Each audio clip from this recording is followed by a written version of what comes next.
పరిసర ప్రాంత ప్రజలకు శుభవార్త.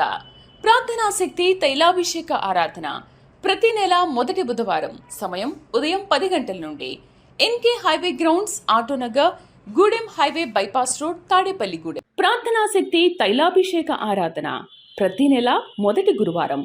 సమయం ఉదయం 10 గంటల నుంచి. స్థలం తూర్పుగోదావరి జిల్లా, అమలాపురం దగ్గర, ఉప్పలగుప్తంలో. ప్రార్థనా శక్తి తైలాభిషేక ఆరాధన ప్రతి నెల మొదటి శుక్రవారం. స్థలం అడబాల గార్డెన్స్, ఎల్ఎన్టీ బిల్డింగ్స్ పక్కన, పెంకులపాడు రోడ్డు, పాలకొల్లు. విజయవాడ పరిసర ప్రాంత ప్రజలకు శుభవార్త. ప్రార్థనా శక్తి తైలాభిషేక ఆరాధన ప్రతి నెల మొదటి శనివారం. సమయం ఉదయం 8 గంటల నుండి. స్థలం బొబ్బూరి గ్రౌండ్స్, భవానీపురం, పున్నమి ఘాట్, విజయవాడ. ప్రార్థనా శక్తి తైలాభిషేక ఆరాధన డిసెంబర్ 7 ఆదివారం. సమయం సాయంత్రం 5:30 స్థలం ఎన్ఆర్సీ గార్డెన్, ముసాపేట్, పిల్ల నంబర్ 842, కుకట్పల్లి. ప్రార్థనా శక్తి తైలాభిషేక ఆరాధన ప్రతి నెల 2వ మంగళవారం. సమయం ఉదయం 10 గంటల నుండి. Sri convention hall, CR Reddy women's college, Vatluru, Eluru. ప్రార్థనా శక్తి తైలాభిషేక ఆరాధన ప్రతి నెల 2వ బుధవారం. సమయం ఉదయం 9 గంటల నుండి. స్థలం airport road, quarry market, Renuka apartment దగ్గర, రాజమండ్రి. ప్రార్థనా శక్తి తైలాభిషేక ఆరాధన ప్రతి నెల 2వ గురువారం. సమయం ఉదయం 10 గంటల నుండి. స్థలం సుబ్బలక్ష్మి కళ్యాణ మండపం, railway new colony, Sri Kanya theatre, Visakhapatnam. ప్రార్థనా శక్తి తైలాభిషేక ఆరాధన ప్రతి నెల 2వ శుక్రవారం. సమయం ఉదయం 10 గంటల నుండి. స్థలం కాపు కళ్యాణ మండపం, ఎన్ఎఫ్సిఎల్ రోడ్, ఆర్టీఓ ఆఫీస్ పక్కన, ఆర్ఆర్ నగర్, కాకినాడ. ప్రార్థనా శక్తి తైలాభిషేక ఆరాధన ప్రతి నెల 2వ శనివారం. సమయం ఉదయం 10 గంటల నుండి. స్థలం కూరగాయల మార్కెట్ ఎదురుగా, government degree college road, Ravulapalem. Yesayya నామములో మీకు వందనాలు తెలియపరుస్తూ ఉన్నాను. ఈ దినం కొరకు దేవుడు సిద్ధపరిచిన వాగ్దానాన్ని మనం స్వాధీనపరచుకుందాం. పరిశుద్ధ గ్రంథముల నుండి కీర్తన గ్రంథము 50వ అధ్యాయము 15వ వచనం ద్వారా దేవుడు మీ కుటుంబాన్ని దర్శిస్తూ ఉన్నారు. కీర్తన సామ్స్ 50 వర్స్ 15. కీర్తన గ్రంథము 50వ అధ్యాయము 15వ వచనం అండర్లైన్ చేసుకోండి. నేను చదువుతున్నాను.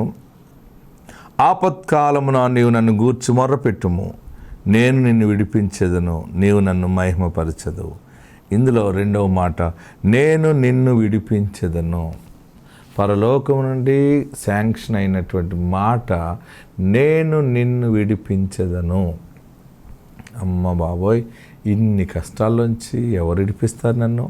ఇన్ని బాధల్లో ఉన్నాను, నా వల్ల కావట్లేదు. భగవంతుడా, ఏంటి పరీక్ష నాకు? ఒకటి దాని వెనకాల ఒకటి పోయిందంటే ఇంకో సమస్య, ఇంకోటి నుంచి ఈ సమస్యను జాగ్రత్తగా నేను అధిగమించుతున్నానంటే మరొక బాధ, మరొక ప్రాబ్లం, మరొక సమస్య. నా వల్ల కావట్లేదు బాబు, ఇన్ని కష్టాలు నా వల్ల కావట్లేదు. ఎప్పుడు నాకు బ్రేక్ త్రూ అనేది ఉంటుంది, ఎప్పుడు నాకు విడుదల ఉంటుంది అని అనుకుంటున్నావు కదా. దేవుడి దినము నీతో మాట్లాడుతూ ఉన్నాడు. నేను నిన్ను విడిపించేదను అన్నాడు. అంతే, మనుషులు కాదు. నీ కోర్టులో, నీ కేసులో, నీ రోగము నుండి, నీ వ్యాధి బాధల నుండి, నీ ఆర్థిక ఇబ్బందుల నుండి ఎవ్వరు విడుదల చేయలేకపోతున్నారు, చేసేవాడు లేడు అని అనుకున్నావు కదా. ఒకడున్నాడు, నీకొకడున్నాడు. ఆయన సమాధి నుండి తిరిగి లేచిన పునరుద్ధానుడైన నజరేయుడైన యేసు అనే ఒక దైవ కుమారుడు ఉన్నాడు. ఆయన దినము నీతో మాట్లాడుతున్నాడు. నేను నిన్ను విడిపించెదను. ఇక అన్ని విషయాల్లో విడుదల, స్వతంత్రంగా బ్రతుకుతావు. అమ్మయ్య, అసలు ఎంత కాలానికి నాకు నెమ్మది కలిగింది, ఇంతకాలానికి అప్పులన్నీ తీరిపోయాయి. ఎప్పుడు ఎవరికి వడ్డీ కట్టాలి, ఎలా కట్టాలి, ఇక్కడ తెచ్చి అక్కడ తెచ్చి ఇక్కడ, ఈ వడ్డీ తెచ్చి మళ్ళీ వడ్డీకి తెచ్చి మళ్ళీ ఆ వడ్డీకి వడ్డీ కట్టి నాకు మెంటల్ ఎక్కిపోతుంది అనుకుంటున్నా చూడు. అమ్మాయి, అసలు ఏంటి, ఎలా కట్టాను, ఆ వడ్డీలో ఎలా కట్టాను, ఎలా తీర్చాను, ఎలాగ అందరికీ దండాలు పెట్టాను అని నువ్వు జ్ఞాపకం చేసుకుని ఆశ్చర్యపోతుంటావు. అసలు ఆ రోజులు ఎలా గడిచినాయి? ఒక రోగము, ఈ రోగం తర్వాత హాస్పిటల్కి వెళ్తే మరలా ఇంకొకటి కూడా ఆపరేషన్ చేయాలంటారు. అది తర్వాత మళ్ళీ ఇక్కడ కాదు, మరి వేరే చోటుకి వెళ్ళాను. ఇలాగ రోగంతో తరమబడ్డాను. అసలు నాకు ఎంతో ఎప్పుడు విడుదల ఉంటుందో అనుకున్నాను. అసలు దేవుడు నాకు ఎంత మంచి ఆరోగ్యం ఇచ్చాడు. ఎగిరి గొంతులు వేసి దేవుని సన్నిధిలో నువ్వు సాక్షిగా ఉండబోతున్నావు. దేవుడు నీకు విడుదల ఇస్తున్నాడు. బంధకాల నుండి విడుదల. బిడ్డ కోసం ఏడుస్తున్నావు, ఎప్పుడు నా బ్రతుకు, నా బిడ్డలు ఎప్పుడు బాగుంటారా, ఎప్పుడు చూస్తానా, ఇంక చూడనేమో, ఇదేనేమో అనుకుంటున్నావు కదా. నీ బిడ్డలు మంచిగా సెటిల్ అవటం చూస్తావు, బంగారు స్థానంలో ఉంటారు. నువ్వెంత ఏడుస్తున్నావో నీ కన్నీళ్ళు ముత్యాలుగా మారుతాయి. చనిపోవాలని అనుకోకు. తిండి మానే, బెంగగా ఉండకు. దేవుడు నీ పక్షంగా ఉన్నాడు, నీకు విడుదల ఇస్తున్నాడు. నేనే నిన్ను విడిపించదనని మాట్లాడారు. ఆత్మ తోడుండును గాక. ఆమేన్. ఆమేన్. వాక్యంలోకి వెళ్దాం. పరిశుద్ధ గ్రంథంలోకి రండి. జీవం గల దేవుని సన్నిధానంలో ఇశ్రాయేలీయులు ప్రార్థన దేవుడు ఆలకించాడు. మనకి విడుదల కావాలంటే ఏ విషయంలో ఒక స్పెషల్ డెలివరెన్సీ కావాలంటే, గొప్ప విడుదల, చెర నుండి విడుదల, కష్టము నుండి విడుదల, దుఃఖము నుండి విడుదల, బానిసత్వం నుండి విడుదల, దేనికైనా విడుదల కావాలి అంటే, ఏ స్థితి నుంచినైనా ఏ సందర్భంలో నలిగిపోతున్నా దాని నుండి బయటపడి ప్రశాంతంగా బ్రతకాలంటే దానికి కావాలి ప్రార్థన. ఆమేన్. ఏం కావాలి? ప్రార్థన అన్ని బంధకాల నుంచి బయటపడేస్తుంది. మనం టీవీ సీరియల్ ఎంత టైం అన్నా చూడగలం. ఇంకా కామెడీ షో ఏదైనా వస్తే టీవీ ముందు కుర్చీ వేసుకుని భోజనం కూడా తింటూ చూస్తావు. నిద్ర వస్తుంటే అవసరమైతే మంచం మీద పడుకుని కూడా చూస్తావు అని ఉంటావు. కానీ ఒక 10 నిమిషాలు మోకరించి ప్రార్థించగలుగుతున్నావా? మనం పనికిమాలిన అన్నిటికీ సమయం ఇస్తాం. మనకి జవాబిచ్చే దేవునితో మాట్లాడటానికి మనకి మనసు ఒప్పదు. ఓ 10-20 నిమిషాలు చేసేవంటే 10 మందికి చెప్తావు, నేను కష్టపడి ఎంత ప్రార్థనలోనే ఉన్నానని. నీవెంత ప్రార్థిస్తావో అంత విడుదల నువ్వే పొందుకుంటావు. చేసుకున్న వారికి చేసుకున్నంత మహాదేవ. మీరు ఎంతమంది ప్రార్థిస్తున్నారు? ఉదయాన్నే లేచి అర్ధగంట ప్రార్థన చేస్తానన్న వారు అబద్ధం ఆడకుండా చేయి పైకెత్తండి.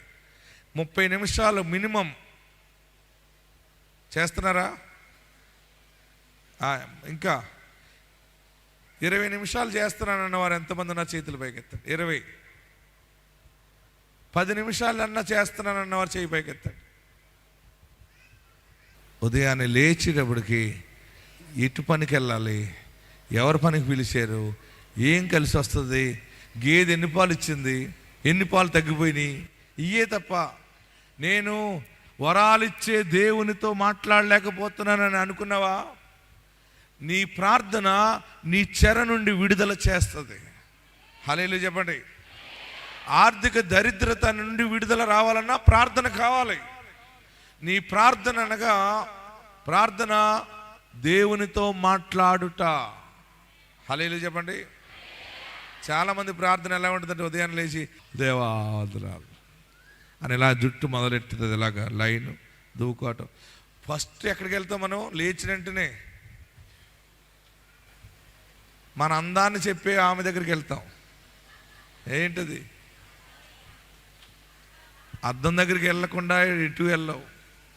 భర్త ముఖం అన్న చూడవేమో కానీ అద్దం ముఖం మందు వెళ్ళిన తర్వాత ఏం చూస్తావు? నీ కళ్ళే చూసుకుంటావు. నీ ముక్కు మాయదారు ముక్కు, నీ పెదవులు. నా పెదవులు అంటే ఎవరికైనా ఉన్నాయా? నేనే తెల్లగా ఉంటాను, నేనే నల్లగా ఉంటాను, నేనే అందగత్తిని. నీలో నీవే మురిసిపోతుంటావు. నీ సౌందర్యానికి కోసం అంత ఆలోచిస్తున్నావు. లేచి కొద్ది నిమిషాలు పరమ తండ్రి ఎదుట నా సౌందర్యాన్ని చక్కబెట్టుకుంటానని ఆత్మ సంబంధంగా ప్రార్థిస్తున్నావా? నీకు ప్రార్థన లేకపోతే నీకు విడుదల ఎలాగొస్తుంది? మీరందరూ ప్రార్థించాలి. ఆమేన్. సమయం కొంచెమే ఉన్నది. ఈ నెల అంతా ప్రార్థన చేయండి, మరలా నెల ప్రార్థన చేయండి. జనవరిలో మీరు ఎలాగ అడుగు పెడతారంటే సింహం పిల్లల్లాగా అడుగు పెడతారు, విజయం సాధించిన వారికి అడుగు పెడతారు. ప్రార్థన గొప్ప ఘన విజయాన్ని ఇస్తుంది. ప్రార్థన జీవితాల్ని మార్చేస్తుంది. ప్రార్థన అంటే యేసుతో మాట్లాడుటే. ప్రార్థన చేయండి. ప్రయాణంలో ప్రార్థన చేయాలి.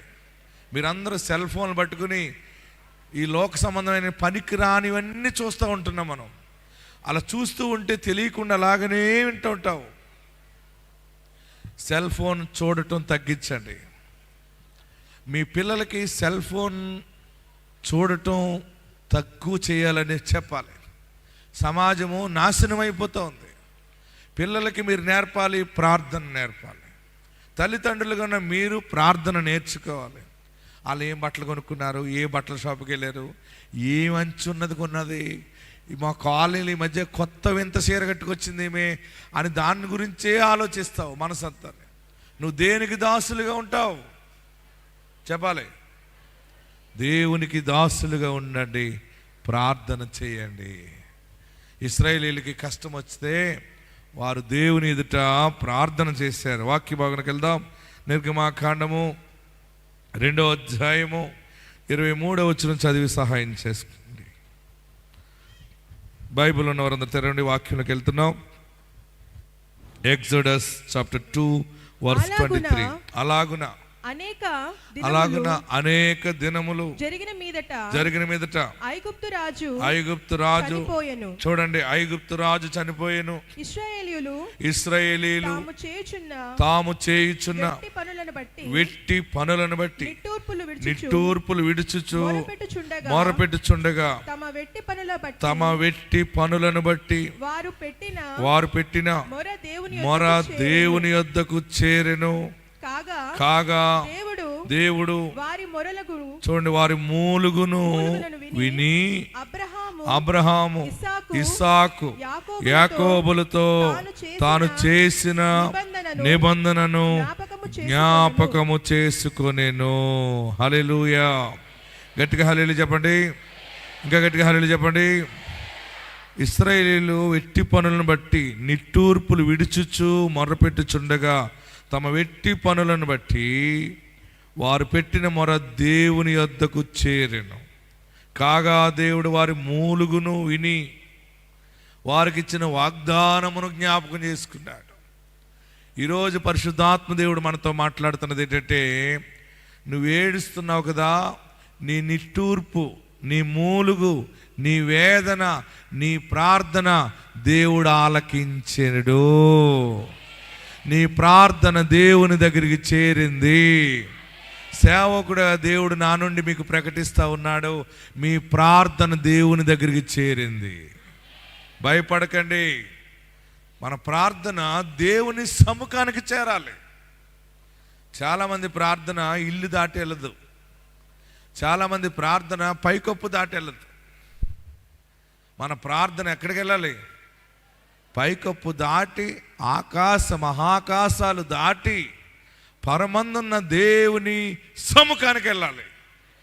అంటే నువ్వెంత ప్రార్థించాలి? నీతి అనేటువంటి పరిశుద్ధతలో నీవు బలమైనటువంటి మనస్సాక్షిని, క్రీస్తు యందలి వాక్యం అనే శక్తి నీలో ఉంటే నీ నోటి నుండి వచ్చే ప్రార్థన రాకెట్ లాగా దూసుమని పోతుంది. అలాగే మన ప్రార్థనలో కూడా మనలో కల్మషం ఉన్నప్పుడు, మనలో అబద్ధాలు ఉన్నప్పుడు, మనము దేవునికి విరోధమైన పనులు చేస్తున్నప్పుడు మన ప్రార్థన దేవుని సముఖానికి వెళ్ళదు. మన ప్రార్థన జమ్ముని పైకి వెళ్ళాలంటే నువ్వు క్రీస్తులో నీతికి దాసుడుగా ఉండాలి. నీ ప్రార్థన పవిత్రముగా ఉండాలి. మన అబద్ధాలు మనకు తెలుస్తాయి. మన కష్టాల్లో కూడా కొన్ని సమయాలు నీతిని కాపాడుకోలేకపోతుంటాం, నోటిని కాపాడుకోలేకపోతుంటాం, మనం ఎన్నెన్నో చేస్తుంటుంటాం. మనం వీటిని అన్ని విషయాల్లో బంధించితే నీ హృదయము క్రీస్తు హృదయముగా మారుతుంది. నీ ప్రార్థన దేవుని సముఖానికి వెళ్తుంది. నిజముగా ప్రార్థన ఏ టైంలో వెళ్తుందంటే శ్రమలు ఎక్కువైనప్పుడు వెళ్తుంది. శ్రమలు ఎక్కువైనప్పుడు మన శరీర ప్రాణ ఆత్మ దేవుడి మీదే ఆనుకుంటాం. మనం అన్నీ బాగున్నప్పుడు సరైన ప్రార్థన రాదు. అందుకే దేవుడు నీకు ముళ్ళు ఎడతాడు. నీకు ఒక చిన్న కష్టం ఎందుకు పెడతాడంటే నీలో నుండి బలముగా ప్రార్థన రావటానికి. ఏడు చేస్తావు కదా, ప్రభువా ఇంత అవమానం తట్టుకోలేను బాబు, ప్రభువా ఎక్కడికి అమ్మా పలానా వారు ఇంటికి పెళ్ళికి పిలిచారు వెళ్తావని అలా అమ్మ చెప్పింది అనుకోండి, లేదమ్మా నా మనసు బాగాలేదు, నేను ఎక్కడికి పెళ్ళి లేదు, ఏమి లేదు. శ్రమ ఎంత సమయం ఉంటే అంత సమయం దేవుని మీదే గడపాలని ఉంటుంది. శ్రమ అంత పెద్ద లేదనుకోండి, మనం ఏం చేస్తాం, ప్రార్థన వచ్చాక చేసుకుందాంలేని మంచిగా రెడీ అయ్యి పెళ్ళికి వెళ్ళిపోతావు, అన్ని తిరిగి వస్తావు. మనుషులలో ప్రార్థన తగ్గిపోయింది. ప్రియులరా, మీ ప్రార్థనలో బలం ఉండాలంటే మీరు మార్పు చెందాలి. మీరు దేవుని మీద ఆనుకోవాలి. ఆమేన్. గట్టిగా హల్లెలూయా చెప్పండి. ఆనాడు ఇశ్రాయేలీయులు చాలా కాలం దేవుని మీద ఆనుకోలేదు. వారికి ఇంకా శ్రమ ఎక్కువైపోయినప్పుడు, బాధ ఎక్కువైపోయినప్పుడు దేవుడి మీదే ఆనుకోవాలని వారందరూ ఒకే రకంగా ఒకే ఆత్మ కలిగి యెహోవా దేవునికి మొరపెట్టుతా ఉన్నారు. మేము చేయలేము ఈ పనులు, మేము బానిసలుగా బ్రతకలేము, మేము బానిసలుగా బ్రతుకుతూ, మా పిల్లలు బానిసలుగా బ్రతుకుతూ, మా జనరేషన్ టు జనరేషన్ బానిసలుగానే అయిపోతామా? లేదు. ఇప్పుడు మేము ప్రార్థించాలి. దేవా, మా ప్రార్థనను ఆలకించాలి, మాకు విడుదల దయచేయాలి. ఎలుగెత్తి ఇశ్రాయేలీయులు ప్రార్థించారు. ఆ ప్రార్థన దేవుని సముఖానికి చేరింది. ఆమేన్. నువ్వు ప్రార్థన చేస్తున్నావు, దేవుని సన్నిధానికి వెళ్తుందో లేదో నీకే తెలిసిపోతుంది. చాలామంది ఉట్టు ప్రార్థన చేస్తూ ఉంటుంటారు. కొందరు ఇంట్లో వాళ్ళందరూ చూడాలని వారు అందరి ముందు ప్రార్థన చేస్తుంటారు. కొంతమంది అన్య భాషలు మాట్లాడుతూ ఉంటుంటారు, అందరికీ చెప్తూ ఉంటుంటారు, అమ్మా నేను ప్రార్థనలో ఉంటున్నాను, ఎవరో నన్ను డిస్టర్బ్ చేయకండే అంటది. మళ్ళీ స్తోత్రం స్తోత్రం స్తోత్రం అని మళ్ళీ ఆ పక్కకి వెళ్ళి నేను ప్రార్థనలో ఉంటున్నాను, ఎవరు నన్ను బాధ పెట్టకండి అంటది. అన్న అవసరం లేదు. నువ్వు ఉదయాన్నే లేచి ఎవరు చూడకముందే రహస్యమందు చూచి తండ్రికి నువ్వు మాట్లాడుతూ ఉండాలి. హల్లెలూయా. ఈరోజు శుభవార్త ఆత్మ చెప్పమన్నది ఏంటంటే మీ ప్రార్థన దేవుని సముఖానికి చేరింది. దేవుడు జవాబు ఇవ్వబోతున్నాడు, దేవుడు క్రియ జరిగించబోతున్నాడు. నువ్వు అడిగిన దానికి సరైన మనుషుణ్ణి దేవుడు ఏర్పరచబోతున్నాడు. ఇశ్రాయేలీయులు చేసిన ప్రార్థనకి సరైన వాడిని ఏర్పరిచాడు. ఆ మనుషుడే మోషే. చూడండి, వాక్య భాగంలోకి వెళ్తే మనకు బలమైన మాట కనబడతా ఉంది. పరిశుద్ధ గ్రంథంలో 3వ అధ్యాయము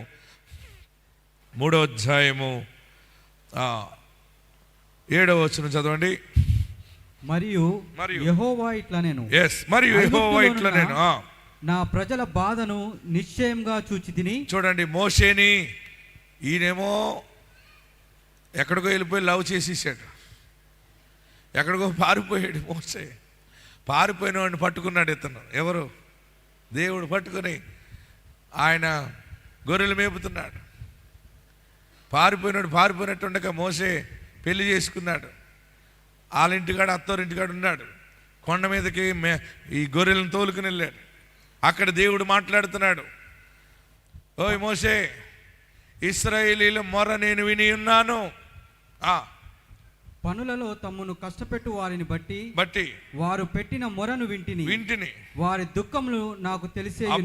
వాళ్ళు చాలా ఏడుస్తున్నారు, వారి దుఃఖములు నాకు తెలిసి ఉన్నవి. కాబట్టి ఐగుప్తుల చేతిలో నుండి వారిని విడిపించుటకు ఆ దేశంలో నుండి విశాలమైన మంచి దేశమునకు, అనగా కనానీయులు, హిత్తీయులు, అమోరీయులు, పెర్జరీయులు, హవీలు, యోబిసీలు నివాస స్థానమై పాలు తేనెలు ప్రవహించు దేశమునకు వారిని నడిపించుటకు దిగి వచ్చి ఉన్నాను. ఆమేన్. హల్లెలూయా, హల్లెలూయా. గట్టిగా హల్లెలూయా చెప్పండి. దేవుడు నీ మొర ఆలకించాడు. నీ కొరకు సరైన మనుషుడైన మోషే లాంటి మనుషుణ్ణి నీ పక్షముగా దేవుడు నిలబెడుతున్నాడు. మనుషుడితో దేవుడు చెప్తా ఉన్నాడు, మోషే, వారు అలా ఏడుస్తున్నారు, చాలా దుఃఖములో ఉన్నారు, వారికి బాధపడిపోతున్నారు. మరి ఏం చేయాలన్నాడు మోషే. ఏం చేయటం కాదు, నువ్వు నిలబడు, నిన్ను బలపరుస్తాను, వారిని శ్రమలలో నుండి బయటికి తీసుకురా వచ్చిన తర్వాత పెద్ద పెద్ద వాళ్ళు ఉన్నారు కదా, విలువైన ప్రదేశంలో కానానీయులు ఉన్నారు, పెజ్జీరీలు ఉన్నారు, యోబీసీలు ఉన్నారు. వాళ్ళందరూ ఉన్న చోటకి నా దిక్కులేని బిడ్డలను నేను ధనవంతులుగా చేస్తాను, పాలు తేనెలు ప్రవహించే దేశానికి నడిపించటానికి నేను సరాసరి దిగి వచ్చాను. మీకోసము దేవుడు దిగి వచ్చాడు. ఈరోజు ఈ నెల కార్యములు జరగబోతున్నాయి, ఈ సంవత్సరం కార్యము జరగబోతా ఉంది.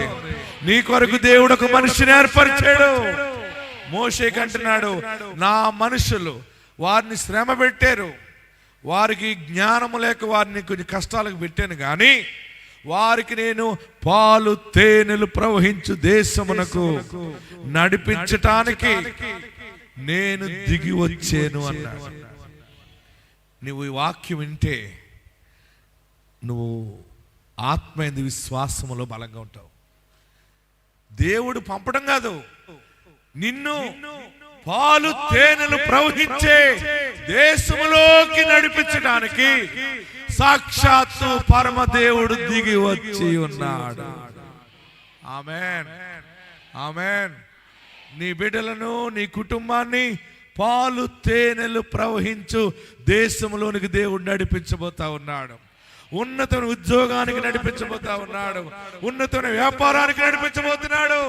నీ మొర విన్నాడు, నీవు దుఃఖించుట చూచి ఉన్నాడు. చాలా సీరియస్ గా తీసుకున్నాడు దేవుడు. దేవుడు మన ప్రార్థన బట్టి ఆయన సీరియస్ నిర్ణయాలు తీసుకుంటాడు. మీ ప్రార్థన ఎలాగుంది? మీ ప్రార్థన అంతంత మాత్రంగానే ఉందేమో. నీవు ప్రార్థనలో వీరుడిగా ఉండాలి. మనము దేవునితో మాట్లాడటం నేర్చుకోవాలి. పండుకున్నప్పుడు కూడా మాట్లాడాలి, మనం స్తుతిస్తూ ఉండాలి. ఎప్పుడైనా కొంచెం ఖాళీ దొరికితే నీ నోట ఏ పాట రావాలి? చెప్పాలి, గట్టిగా చెప్పాలి. యేసయ్య మాట, యేసయ్య పాట రావాలి. కానీ ఏమొస్తుంది నీ నోటప్పుడు? ప్రియులరా, హృదయం తిరుగుతుంది, ప్రేమించాలని ఉంది, నీ చుట్టూ తిరగాలని ఉంది. ఇది కాదు, నేను యేసు చుట్టూ తిరగాలి, యేసు ఆత్మ నా చుట్టూ ఆవరించి ఉండాలి అని నువ్వు ప్రార్థించాలి. ప్రార్థన తగ్గిపోయింది. మీ గృహాల్లో ప్రార్థన ఎక్కువ కావాలి. ప్రార్థన నీ జీవితాన్ని వెలుగులోకి తీసుకొస్తుంది.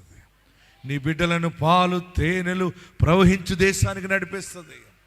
ఇక్కడ దేవుడు ఇశ్రాయేలీల మొర ఆలకించి ఏమంటున్నాడంటే మోషేతోటి, నేను దిగొచ్చేసాను. ఈరోజు మీ పని చక్కబెట్టడానికి దేవుడు దిగి వచ్చాడు. నమ్మిన వారందరూ చేతులు పైకెత్తి గట్టిగా చప్పట్లు కొట్టాడు. దేవుడు దిగి వచ్చి ఉన్నాడు. నీ బిడ్డ పెళ్లి చేయటానికి ఎవరు లేరనుకుంటున్నావేమో, దేవుడు దిగి వచ్చాడు. నిన్ను స్థిరపరచడానికి, నీకు న్యాయము జరిగించడానికి ఎవడు లేడు, ఏది లేదనుకుంటా కదా, యేసు దిగి వచ్చి ఉన్నాడు. ఆయనే న్యాయము జరిగించబోతున్నాడు, ఆయనే న్యాయము జరిగించబోతా ఉన్నాడు. అందరు తలలు వంచుదాం, అందరూ లేచి నిలబడదాం. నా కోసము దిగి వచ్చేవా బాబు? నేను నీకు దూరముగా ఉన్నా కానీ నన్ను ప్రేమిస్తున్నావు, వెతుక్కుంటూ వచ్చి మరలా నీ దాసుని ద్వారా మాట్లాడావు. ప్రార్థన బలంగా ఉండాలని హెచ్చరించావు. నాలో ప్రార్థన తగ్గిపోయింది, నేను ఎక్కువ ప్రార్థించలేకపోతున్నాను దేవా అని ఒప్పుకుంటావా? ఎక్కడున్నవారు అక్కడ లేచి నిలబడండి. నీ ఇల్లు కట్టడానికి దేవుడు దిగి వస్తున్నాడు. తగిన మనుషుడిని నిలబెడుతున్నాడు, నిన్ను ఆశీర్వదించటానికి, నీకు ఉద్యోగం ఇవ్వటానికి, నిన్ను తలగా నియమించటానికి ఆల్రెడీ ప్రభు తల పోసుకున్నాడు. నా బ్రతుకేంటి, నా లైఫ్ ఏంటి, నేను ఎలా సెటిల్ అవుతాను ఏడుస్తున్నావు కదా, నాకు ఎవరు గైడ్ చేస్తారు, నాకు గైడ్ ఎవరున్నారు, నేను ఎవరిని నమ్మాలి అని ఏడుస్తున్నావు కదా. పరిశుద్ధాత్మ దేవుడు ఈరోజు నీతో సూటిగా మాట్లాడుతున్నాడు. నేనున్నా, నేను దిగి వచ్చి ఉన్నాను అన్నాడు. నమ్మితే రెండు చేతులు పైకెత్తి, రెండు చేతులు పైకెత్తి, నా కోసం దిగి వచ్చావు, నువ్వు ఉన్నావు, నేను బ్రతుకుతాను బాబు అని ప్రార్థన చేయి. రెండు చేతులు పైకెత్తి, నా పాపాలు క్షమించేస్తాయా, నన్ను పరిశుద్ధపరిచేస్తాయా. నాలో నిజమే ప్రార్థన లేదు, నాకు ప్రార్థన ఆత్మను దయచేయి. మొదట మీరు చేయవలసింది నాకు ప్రార్థన నేర్పు అని అడగండి. నా పాపాలు క్షమించు, నా కోసం దిగొచ్చావు నమ్ముతున్నాను. ఆశీర్వదించు, నన్ను రెండంతలుగా ఆశీర్వదించు, నా పాపాలు క్షమించాను అడగండి. నీ బిడ్డ పెళ్లి చేయటానికి, నీ వ్యవస్థను తిరిగి నిలబెట్టడానికి దిగి వచ్చాడైనా, కుమారుడుగా వచ్చాడైనా, కుమారు రూపంలో వచ్చాడు. మరలా నీ కుటుంబాన్ని పైకి లేవనెత్తుతాడు, మరలా నీ ఆరోగ్యాన్ని ఇచ్చి నిలబెడతాడు. మరలా తలగానే ఉంటావు, నీ గర్భఫలము తలగానే ఉంటది. ఎక్కడ అణిచివేశారో నీ దేవుడు నిన్ను పైకి లేవనెత్తి బలమైన కార్యములు, ఆశ్చర్యమైన కార్యములు ఆయన జరిగించబోతా ఉన్నాడు. ప్రార్థన నేర్పు, పాపాలు క్షమించని అడగండి, ప్రార్థన చేయండి, ఎలుగెత్తి ప్రార్థన చేయండి.